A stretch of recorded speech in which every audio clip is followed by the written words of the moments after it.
How's it going, Pokemon fans? Shane here from JollyMonz with CJ. Are you ever really here? Physically. Fair enough. Anyway, this is going to be the first episode in a new series that I kind of wanted to do. CJ kind of wanted to do it with me. Did you ever even come up with a name? Yes, we agreed on the name. Did we? Yes! What is it? We agreed to title this Victory Road. I don't think you ever said that. Look, this is the new series called Victory Road. Ignore this, man. I think you just decided on that, like, right now. We talked about this earlier. Anyway, so before we get all caught up on this nonsense, this is a new series called Victory Road. It's basically, English is hard. So, this series is going to be basically the path to Worlds of 2018. So, the first episode, since we haven't really had any events yet, though the season has officially started, the Anaheim Open would have been the first event of the 2018 season in America. I know the UK's had like a regional or two. They did. Before Worlds. It was really weird. Yep. It was Anaheim was the first...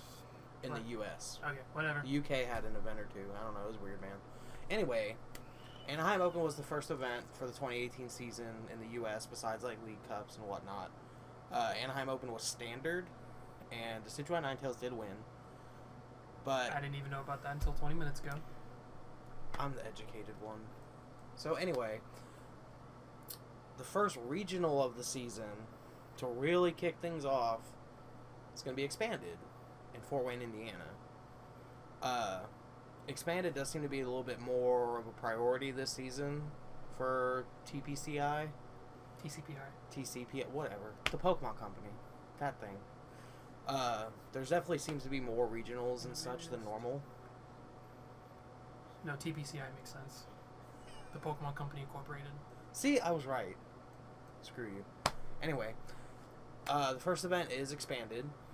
So, we figured, we've spent the last month or so getting ready for this regional because we are going.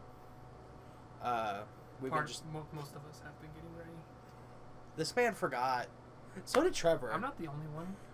Him and Trevor both forgot that this regional was the first weekend of September, and they didn't realize this until yesterday. Trevor hadn't even asked for the weekend off from work yet. CJ just hasn't been practicing. It's because I'm that good, obviously. Who needs practice when you have skill? You do. It's this guy who has no idea what he's playing. Yeah. I'm like the only one who has any idea what they're playing. But to be fair, I'm playing Pokemon. I didn't even I was just like, you know what? I'm going to play this deck. I'm going to test the living crap out of it. And I'm going to try and learn the inside and out before the event. Because, with the first regional, especially with expanded, because we haven't had an expanded regional since Sun and Moon base set came out. So we have 2 new sets legal since the last expanded regional. The format could be totally different. I mean, it's not going to be, totally different, but it's going to be relatively different. So the best thing you can really do, in my opinion, is take whatever you're most comfortable with and know how to play the best, and just rely on that gut instinct to get you far into the tournament. Now, obviously, I'm not saying play something stupid like, what's something stupid? Give me something stupid. Latios Donk. Yeah, don't play Latios Donk or some ridiculous just nonsense. But play something you're comfortable Latios with. gets so good with Vipers now. Don't do this. Why else? Just play something you're comfortable with. Why else? So, what we thought we would do is we went back and we looked at every expanded regional from last season. Well, I did. CJ just sat there wondering what in the world I was doing the whole time. So, anyway. I was watching The Office. Fair enough. I was also kind of glancing. There were 6 expanded regionals last season. We had Phoenix, Philadelphia, San Jose, Collinsville, Portland, and Toronto. These are all places? Yes. Those are all cities for any of you who don't know that. These go all the way from October to May. So it's a pretty big gap. Several things came out in that time frame that affected the format, even if it's just a minor little bit. So we figured we kind of go over that. Like in Phoenix, you had Greninja Break, Trevenant, another Greninja Break. Dang it. Really? Toadbats, Primal Groudon, Raikou Eels, Greninja, and Sableye Korb in the top 8. So it's pretty Greninja heavy format. Very Greninja heavy. Now keep in mind, at this point, this was right after Worlds Worlds for the 2016 season. Well, I don't know. Anyway, where I thought Greninja, you did research. Shut up. Where Greninja got second. So Greninja was like really high on the hype train. Plus Greninja did really well that entire season since its release. The deck was fairly popular and such. And then next we had Philadelphia, where it was Trevenant, Excelgor Wobbuffet, Raikou Eels, Seismitoad Bats, Maxie's Eva Tall, Turbo Dark, Darkrai Giratina, and Maxie's Eva Tall in the top 8. So that's a massive shift from what we saw in Phoenix. And that was only a month later. This was in November. So it was only a month later. You start seeing where Maxie's Eva Tall is kind of creeping in, a little bit heavier, and will eventually, as you see later on, kind of just take over the format. So in San Jose, this is now another month later, but at this point, Evolutions has been released, which, I mean, who really cares? I care. I think right around this time is when Karen became legal. Evolutions was the best set to be printed in the past year. I don't know what you're talking about. I said that with a straight face. It's not very straight right now. I mean, now I'm laughing, but at the the time... worst set in a very long time. There was like... It had Charizard. 3 playable cards in the whole set. It had Charizard. Obviously the best thing ever. No, Flashfire. No, Evolutions had Charizard? Yeah, Flashfire had better Charizards. Let's be real. Are any of them good? No, not even GX. Not even with... I forget we have a Charizard Kiabi. GX. Why do we have that? Because Charizard. Anyway, I hate Pokemon. I think right around this time, I'm not sure because I forgot to take note of this. I think right around now is when Karen became legal. I think it was this event. It might have been the one before. But anyway, Good you also research, dude. had Salamence EX in the format now. Aw. And now Salamence was really, really integral in Standard when it came out, but it wasn't that big and expanded. I think the Dark Dragons decks were playing it, but it wasn't like a must-play like it was in Standard. I think towards the end of towards the end of like before Sun and Moon was being released, I think Dark Dragons was picking up in popularity. Yeah, I mean Salamence, just the ability to come in and one-shot anything was pretty big. Especially as Evital was picking up popularity and Salamence could come down and it was what, 10 plus 50 for each EX? Yes. So if they had 2 Evital and 2 Shaman down, boom, that's 210 damage that knocks out a Fighting Fury belted Evital. I mean, our 3 EXs plus a Fighting Fury belt on the Salamence is a knockout on a Regular Evital. Yeah. So, On an unbolted Evital. yeah, I mean Salamence was pretty, warping in a way. Semi-warping. Now, in this event, Maxie's Evital finally does win, followed by Greninja, another Maxie's, Zygarde Carbink. Now, the Zygarde Carbink was kind of an odd showing. It mainly picked up due to people just playing against Darkrai. I mean, it just auto wins against Darkrai. There's nothing they can do about it. It's just, nope, I win. Thanks for playing. And the deck's so consistent, there's no way they don't win that matchup. So, then we have Sableye Korb, another Maxie's, and Turbo Dark. So, you're starting to see the rise of Dark. Pretty much at this event. Because, it's the most supported type in the game. Yeah. To be fair, there is another patch now. I know, it doesn't even make that much of a difference. It really doesn't. More types got patches. Still doesn't deny that Dark is the most supported type. Yeah. And I'm okay with it. I'll play it. Right? I mean, you're always going to play what's best. You're always going to play what gives you the best chance to win. Unless you just don't care about winning. Which if you don't, that's fine. If you want to win, you play what's good. So, after that, It's in 3 months until the next expanded regional. It's a pretty big gap. At this point, we have Collinsville, where the Giratina promo becomes legal, and that's very warping to expanded. And Sun and Moon is now legal, which also completely changes the landscape. With Sun and Moon base set? Yeah. What did it change? Decidueye and Lurantis. Oh, yeah, you could have just said Decidueye. Lurantis won an event. Did it? Yeah. Alright, I am the educated one. This proves why I'm not leading this conversation. Pretty much. So, Collinsville comes in. Mega Rayquaza gets first. Now, what? Oh, nothing. Okay, you're weirding me out. So anyway, Mega Ray wins, which was kind of surprising because Mega Ray has kind of had a tough time in expanded. It was seeing more success in standard as the season went on because its ability to just one-shot everything. Once the season progressed and Parallel City saw less play, and you were seeing more Silent Labs and things like that, Mega Ray started picking up a little bit. Because Parallel City just cripples the deck to no return, pretty much. And Dragonite EX helped it a lot. Though, in Expanded, it has a bigger issue as you have so many one-prize decks. Yeah. And much more item lock. I think Night March really stops Rayquaza from doing anything. And Trevenant, just because the item lock. Well, I mean, Night March also just gives zero effort and gets one hits with their one price attacker. Like, it literally takes 6 Night Marchers in the yard to one-shot. No, not even 6. You take 5. No. Yeah, it would take 6. Yeah, because 5 is only 200. Yeah. Math is hard, man. Leave me alone. So, we have Mega Ray, then Decidueye Plume, Kettler's infamous Triple Rowlet series, where he had Triple Rowlet prized. Volcanion, Night March, Excelgor Wobbuffet, Seismitoad Decidueye, Lurantis Vileplume, and Maxie's Eva Tall. So, once the Giratina promo comes in, Greninja just disappears. It's just gone. Because Giratina promo just says, you don't get to play.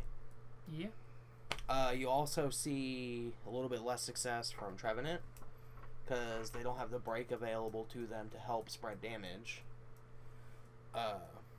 And with Sun and Moon, you've now got Plume as a almost like turbo item lock deck that can just pick apart anything with Decidueye.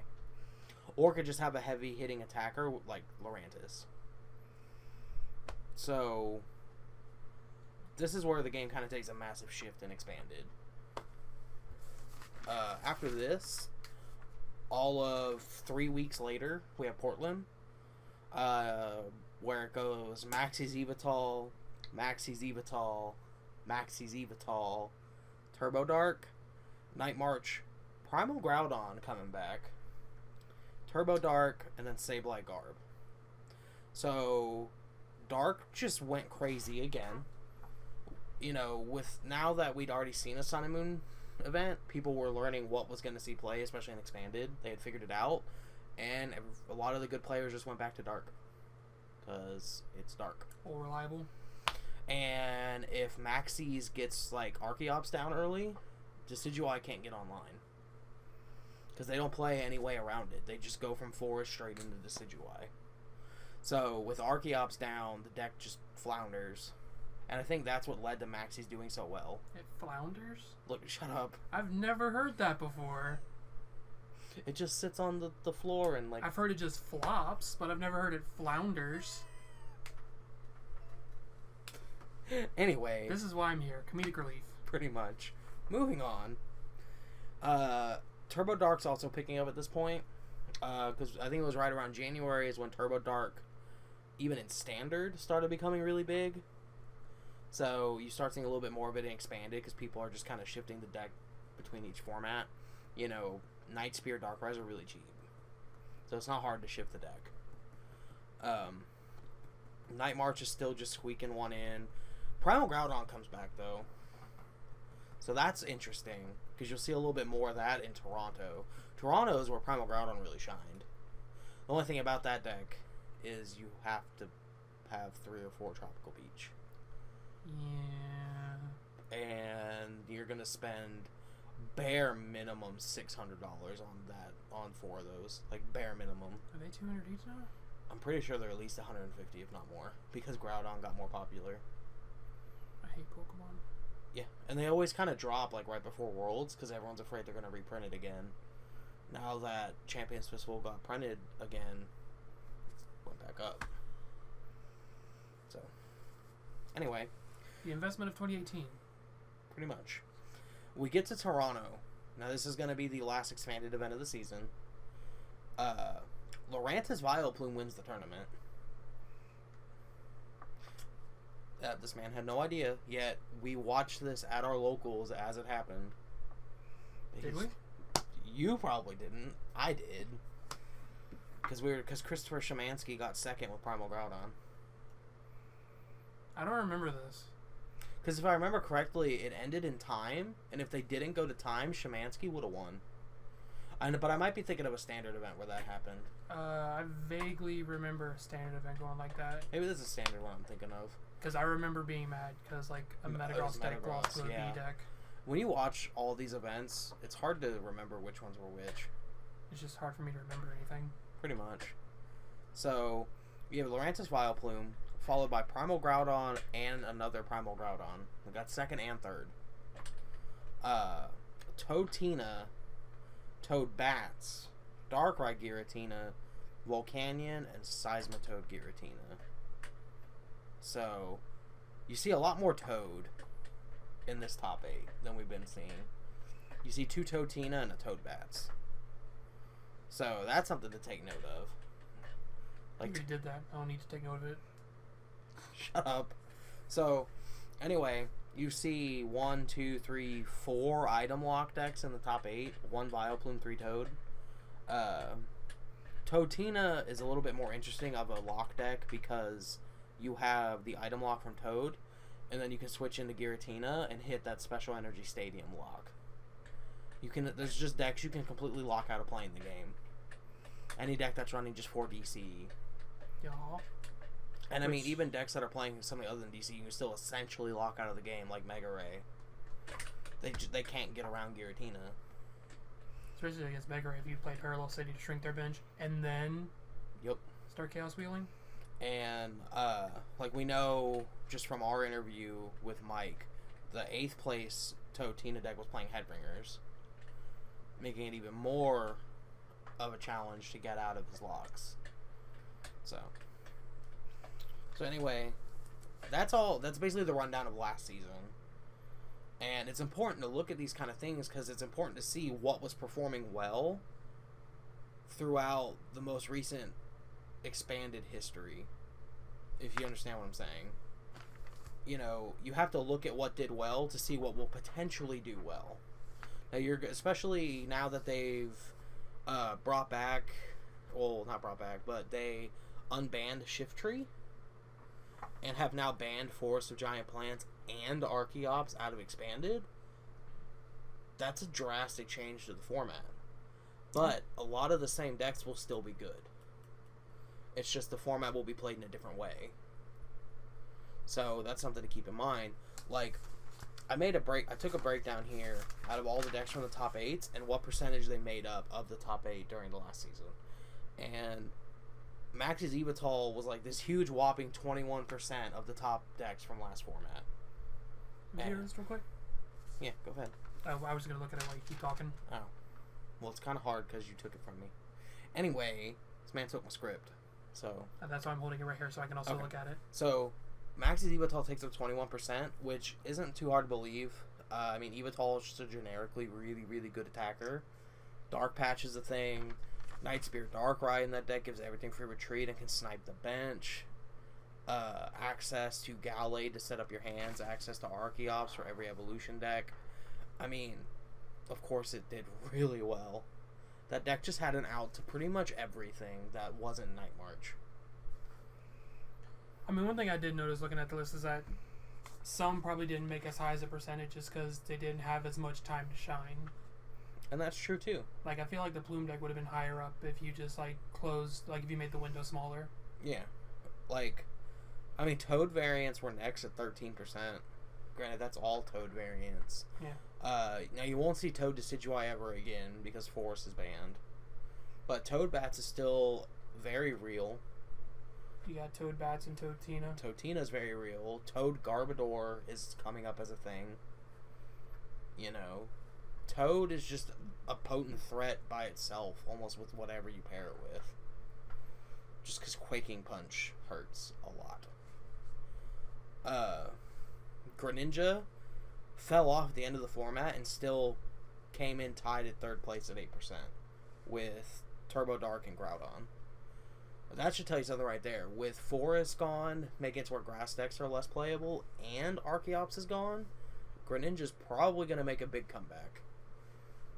So I would almost highly suggest, if no matter what you're playing, if your Greninja matchup is not like really good already, playing a Giratina promo.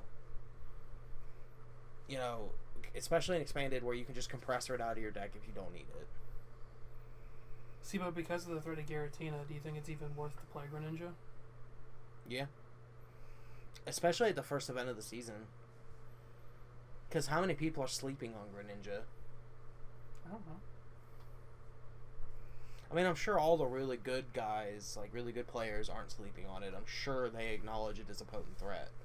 But how many, like, casual players that are going to be playing in that event are going to sleep on it? If I'm trying to win, I don't care about the casuals. Let me rephrase that. I didn't necessarily mean casuals, like, you know, playing on their kitchen table with a theme deck casual. I mean the people who play in regionals but don't, like, follow it like a religion like we do. So, like, I mean, how many people do you honestly think show up to these regionals and put that much thought into it? There's only still a fraction of people that put that much thought into it.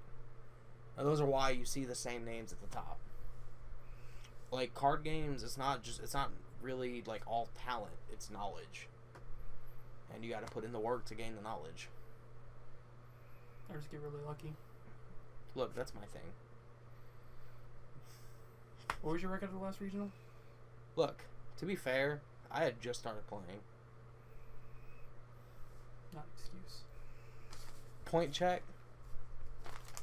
Aren't we tied? Probably. I think we're pretty close. Anyway, Sableye Korb had a fair showing, like, just kind of, like, steadily throughout the season. It just kind of, like, got a top 8 spot like every other regional. It didn't matter what happened. It's just one of those decks that's just generically good in almost any meta. Once we get past that, though, like, it's all just decks that were, like, rogue in a way. You know, like, Trevenant didn't have a good showing last year. Raikou Eels was really random, mainly just to combat Eva Tall. Excelgor Wob had a couple showings, but nothing fantastic. I think it's just because that deck's hard to set up. Volcanion saw a rise once grass decks got popular. That's pretty much it. Everything else, like, they're all just kind of like random good meta picks for the most part. So I mean, your big decks really ended up being Evital, Toad, Greninja, and Plume. I'd say those are the top 4 decks last season. Regardless of the percentages, those are probably the top 4 based on their placings and everything. And it's scary because Greninja was only viable for not even half, like maybe half the format.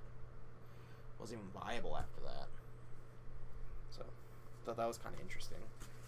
But like we said, the banning of Archeops just completely opens the window on a lot of decks.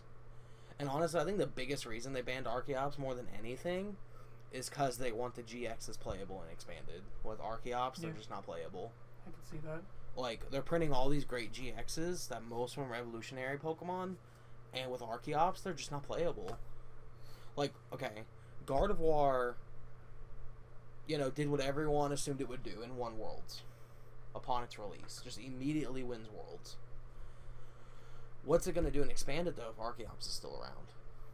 Maybe it squeaks into top 8, but what are the odds it actually wins against a bunch of Evital decks playing Archeops? Yeah. Night March can even run the Maxie's engine and, you know, get it out. So, I think that was the biggest thing more than anything, is they just wanted the GXs to be playable. I could see that. You know, it's like even a deck like Metagross, I'd say it has some minor potential. Probably not much, but someone will try it. But would that person try it with Archeops in the format? So, I think if they didn't make the GXs the way they did, and they stuck with the EX formula for Sun and Moon, then Archeops probably wouldn't have been banned. So, now a lot of people were surprised when Trevenant didn't get banned, just because Trevenant's so oppressing, but... It has 2 auto losses. And that's very true. I mean, it just auto loses to Dark. And what's the other one? The other Dark deck. Oh, so it just auto... Okay, it just auto... That's why I was like, what else is there?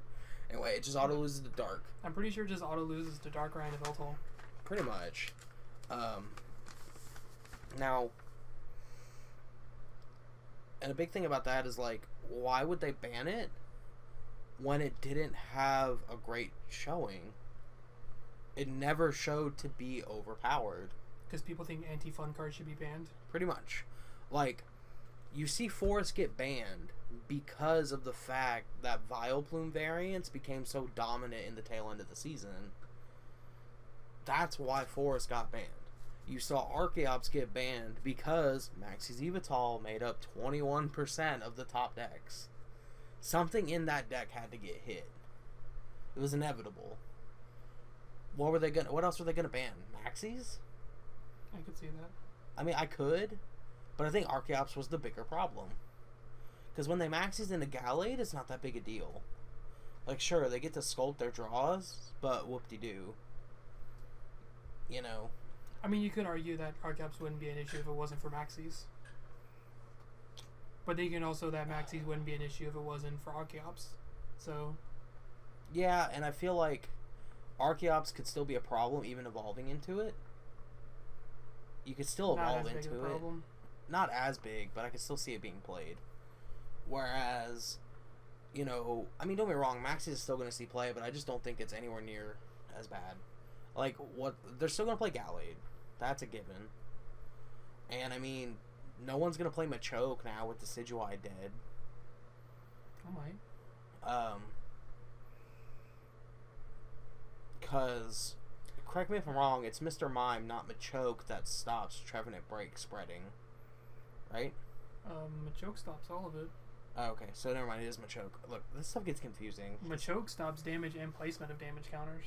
Okay, so yeah, Machoke could still see that spot. There's at least 1 or 2 others that could see that spot, but I don't remember what they are. I think the only other ones that stop bench damage are Mr. Mimes. They have 2 different Mr. Mimes that well, do no, it. I just meant fighting Pokemon. Oh, Marowak. Marowak could easily see that spot because it helps you beat Toad. So I could easily see them just replacing Archeops with Marowak and it not being as overpowered, but still just a tech choice. So, you know, that's one of those things. Grass just dies, though. I mean, I can't think of any grass deck besides Vespiquen that'll be remotely playable. Like, maybe some kind of wonky Lurantis deck, but I doubt it. That's the only thing I can even see remotely being playable. Grass basically just had Forest to make it good. Pretty much. I mean, maybe. Like, I doubt Golisopod does much in Expanded. I mean, it's possible, but I don't see it happening. You can hit good numbers with it. Yeah. 120 plus Choice Band 150, Burbank Laser 180. I didn't think of that. Yeah, you can hit 180 pretty easy. I want to try it. I mean, no one's stopping you. Fair enough. Now, there could also... you could see some new decks pop up now, because it has been, you know, we have had 2 new sets since the last one. Since the last regional for Expanded. Aqua Patch and a couple of the new water Pokemon could make new water decks viable. Not necessarily, but it's possible. You could see Archie's Blastoise make a resurgence just due to new water attackers, things like that. Again, probably not, but it's possible. Something to consider also with Archie's Blastoise coming back is Garbodor is going to slow down Expanded. Maybe not to the point it slowed down standard, but it's still going to be something in expanded. Garbodor will, put its flag down on expanded just like it did standard. It's format warping. So expand is not just going to be like dump my whole deck, attack with my EX. So then they're just going to go Garbodor, you lose. Yeah. So that's one thing to consider. Other than those decks, though, the only thing I really see popping up in expanded that's new is Gardevoir. Just because that's the kind of deck that just because of its GX attack can go super fast, do what it needs to do, and then GX attack to put all their items back. Yeah, it really blew my mind when I actually realized what the GX attack did. Gardevoir is insane. And the fact that she can just freely attach extra energy to hit higher numbers is pretty unreal. Imagine if they did a fairy patch instead of aqua patch. Be nuts. Please don't make a fairy patch. They will eventually. Please don't do it. Do it in like 50 years. Do it last. But, anyway, the last thing we kind of wanted to talk about was how we can expect the top decks from last format to change. We've already kind of went over Maxis, them switching out their Maxis targets. Now the Archeops is gone. Toad, like we said, you're not really going to see Decidueye with it anymore because, of course, it's gone. If Trevenant picks up like people think it does, I don't think Toad Bats is going to see as much play. I think Toad Tina is going to be the way to go with Toad for a little while. What do you think? I could see that being the most popular one. I still like that cheeky version of Toad I've seen with like Vipers in it. Are you actually being serious right now? I'm not saying it's going to be the top deck, but I think it's cool. I think it is a very cool deck. You're going to test it at some point, aren't you? No, I will. I mean, come on, like Quaking Punch with Choice Band, 60 damage. Poison dealing another 60 damage. They might even be asleep because of the laser. Fair point. So, Toad did get some new toys. I'm not saying it's going to be the best one, but... Right. Greninja, though... Guzma gives you 3 giant water shurikens a turn. And that's insane. Like, the shuriken does what, 60? Yeah, the giant shuriken does 60, and then there's the... Attack for 80 if you return the energy. No, there's also the other Greninja that you can discard one for 30. Ooh. So, like, you can have the active one, discard 1, do 60, discard 1, do 30. Guzma bring in another one, discard 60. If you play 2 of the water shuriken and not the giant water shuriken, you can do another 30. And then you retreat, do another 60 damage. Yeah. You could, basically, you can put out some pretty insane numbers. Like, it gets to the point where you And then with that final one, you do the Moonlight Slash for 80. Like, you can essentially one-shot anything in the game. Because even if you take out those 30s, say you're just playing Shadow Stitching for Shadow Stitching, consistency, you're still hitting 60, 120, 180, 260.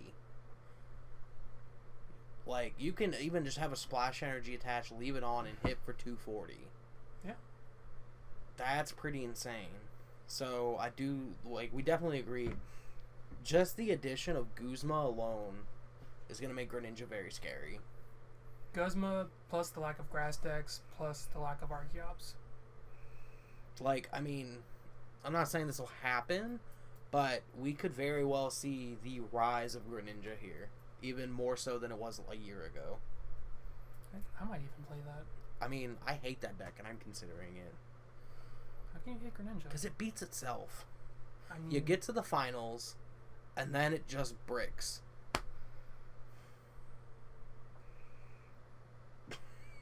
Whatever. Bad beats, man. Groudon, I assume, just kind of stays the same. I don't think they really change anything. I can't see anything changing in that deck, really. Yeah. I mean, maybe if Darkrai gets more popular because of the GX. That's all I can think of. Yeah. Turbo Dark gains Darkrai GX to hit higher numbers early, potentially playing Skyfield and things like that. I think Skyfield's the way to go with Turbo Dark now. Probably. I mean, if you hit compressors properly and things like that, you can hit for like, what is it, 180 turn 1 if you get lucky enough. So you can essentially knock out whatever they put down as they're active.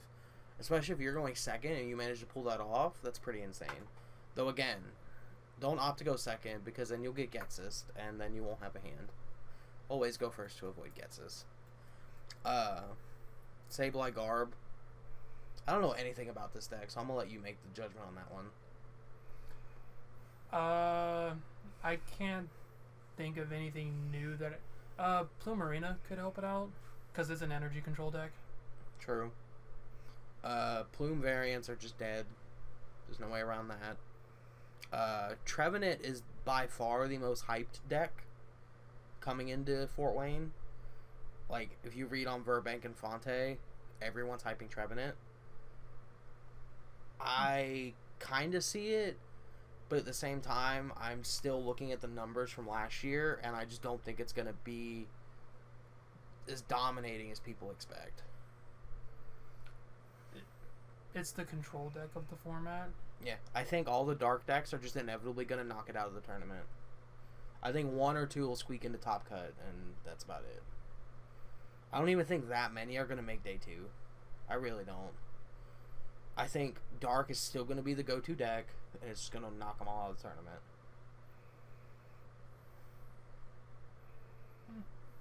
I mean, the thing is, like, if Garbodor does get popular, then I think well, no, I don't think Trevenant just runs it over because Silent Fear just places damage counters. Yeah. I don't know. Raikou Eels could play Tapu Koko. I think it just becomes a different deck at that point. Probably. I think at that point it just becomes a Tapu Koko deck with Raikou in it. True. Raikou Eels probably just isn't even the go-to electric deck. Oh, I don't even think it plays Eels. Yeah, I think the electric deck of the format just changes. Tapu Koko with Max Elixir, Super Scoop Ups.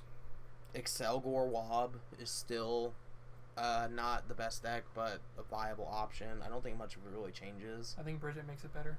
True. Bridget is very... Makes it easier to set up. Yeah. Oh, here's my Shelmet, Musharna, and Wobbuffet. All turn 1. Didn't have to do anything for it. Yeah. Just Ultra Ball for Lele, and yay! Or Jirachi, whatever. Doesn't matter. Darkrai Giratina. That's like your favorite deck. It's by far the deck you've played the most. I don't really think it even got any new tools, really. Because, like, I don't even think Darkrai GX goes into it. Yeah, me either. I mean, it just does the same thing. It Giratina when you need it, Darkrai when you don't. Yeah. Volcanion got a lot of new toys. A lot. Kiawe. Ho-Oh, Salazzle. The turtle thing. Turtonator. Yeah, that thing. Like, Volcanion could be completely different. Because, you know, if you can Kiawe turn 1 onto like a Ho-Oh and just keep that momentum going, it's kind of hard to fall off. Night March, though, did get a new toy in Marshadow, which makes the dark matchups a lot better. The Darkrai matchups, anyway. Yeah. Because you already have a good Eva Tall matchup. Like, don't get me wrong, I think a lot of the consensus where you play like 3 Marshadow is insane. Because then you lose the best part of Night March. The fact it's 1 prize attackers. Yeah. I know you've played the deck, and I see your point where, like, you play 1 to get the early knockout, and then you just go with your your basic Night Marchers. And even if you're playing Marshadow, I really like playing AZ in the deck. The way, if they don't one-shot it, you can just put it back in your hand and go back to 1 prize attackers. Yeah, you're going to lose the energy, but that's worth not losing the 2 prizes. Doesn't AZ say discard? All cards attached? Yeah, but in that case, why not just play Acerola? If it takes damage, if you're worried about like it living a hit and then bringing it back. Just because you can put Shamans back when you need to. I think having that option available makes AZ more worth it. Yeah. But anyway, I mean, that's pretty much the only new toy Night March or the God. Like, there's the argument for Guzma, but only if you're playing more than one Mew. I wouldn't play it with one Mew. And I think just due to, like, if you want to play the cheeky version like I like to, where you play a Tauros just for cheeky plays with Marshadow, or Tauros makes your Toad and Trevenant matchups, like, go from 1% to, like, 30%, and I think that's pretty big. Because Tauros can single-handedly win you matchups against Toad. Anyway, that's pretty much... I don't think it really gained any items or anything. Not that I remember. I don't think from Burning Shadows it gained anything. Or even the last set. Zygarde could start playing Lycanroc. I mean, I'm not, like, maybe like a 1 or like a 2 of line I could see, just to take easier knockouts. And honestly, I think Mega Ray is just kind of dead. I think the launch of another one prize attacker deck in Expanded just kills Mega Ray. Yeah, I can kind of see that. And I think Parallel City is probably going to see a little bit more play. I don't know. In the right meta, it could do well. But that's basically what happened last season. Like, one tournament was just the right meta for it, and Alex Wilson took advantage of that. And he's also the best Mega Ray player in the world, probably. And he just... Not fam I am. Anyway, these are like, this is just one of those decks where it's going to take the right format, or the right meta for it to succeed. And we probably won't see that kind of meta, especially not in Fort Wayne. Yeah, so like if Mega Ray starts picking up in popularity, people pull out the Parallel Cities or Pseudo-Udos. Night March gets more popular. I already think Night March is going to be a little bit more popular this season, just because the addition of Marshadow gives it a better Turbo Dark matchup. It has a good Eva Tall matchup. And I can see that being enough to make the deck a little bit more popular. It's just you lose the item lock. You have to dodge the item lock. Yeah. So, what do you think the play is for Fort Wayne? If I knew what I would be playing. Not necessarily, because there's some good decks that you just don't like. Name some. Didn't you really hate Plume? You know, I knew you were going to bring up that one. Name one besides Plume.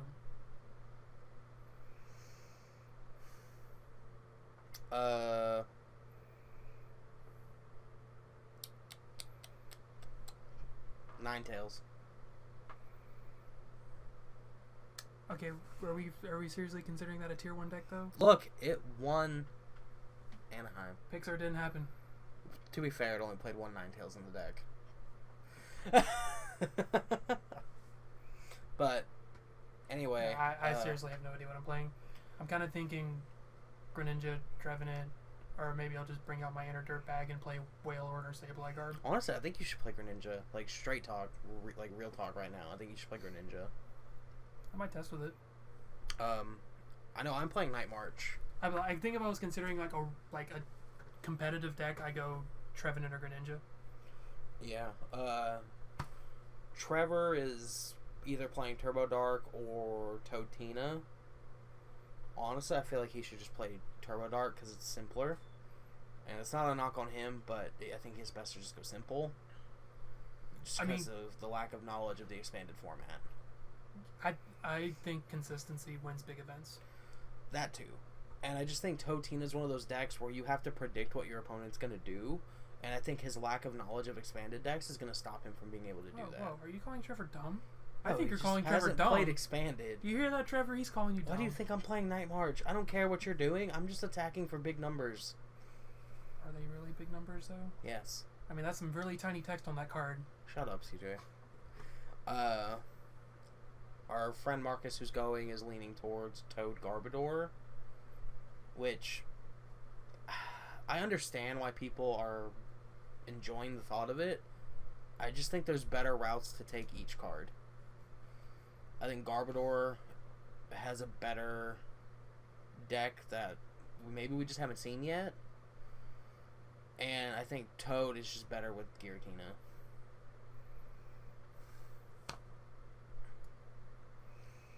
I mean, maybe you just take Tord's list and switch it over to expanded. I thought that's what he did. Yeah, but he started playing Toad in it too. Alright. And I think that just made I don't know. I think it's just more consistent with like 4 Lele, 4 Garbline. And like you said, consistency wins events. So I think another big question, honestly, for this event is for anyone, like people like me who are going to play something like Night March or, you know, whatever, is how popular do you think Karen's actually going to be?